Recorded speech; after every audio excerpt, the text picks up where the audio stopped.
उत्तर नागपुरातील कामगार नगर येथील बुधवारी बाजार परिसरात माणुसकी आणि प्राणी प्रेमाचे उत्तम उदाहरण समोर आलंय। येथील एका पडक्या घरातील उघड्या जुन्या विहिरीमध्ये एक नंदी महाराज अचानक कोसळले। सायंकाळी सुमारे 4:30 वाजताच्या सुमारास ही घटना घडली। पावसामुळे पसरलेला चिखल आणि घसरणीमुळे तोल जाऊन नंदी विहिरीत पडल्याचा अंदाज व्यक्त केला जातोय। विहिरीभोवती साचलेला कचरा आणि वाढलेल्या झुडपांमुळे विहीर दिसून न आल्याने हा अपघात घडला।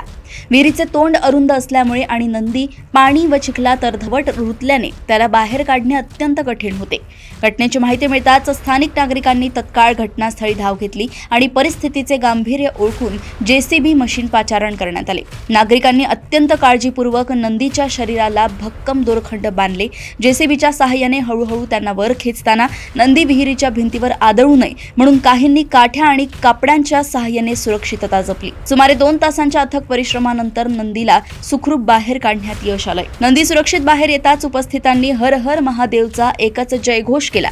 या बचाव कार्यात राम रतन मौर्य, रामदास ठाकूर, रिंकू साहू, मनोज तिवारी, मनोज साहू तसेच बातमीदार रवी सिंग यांनी स्वतःचा जीव धोक्यात घालून मोलाचे योगदान दिलंय। स्थानिकांनी या सर्वांचे आभार मानत वेळेवर मदत मिळाली नसती तर मोठा अनर्थ घडला असता अशी प्रतिक्रिया दिली। या घटनेनंतर स्थानिक नागरिकांनी नागपूर महानगरपालिका व प्रशासनाकडे महत्त्वाच्या मागण्या केल्या आहेत। शहर व परिसरातील उघड्या आणि पडक्या विहिरी तत्काळ बुजवण्यात याव्यात किंवा त्यावर झाकण बसवण्यात यावे।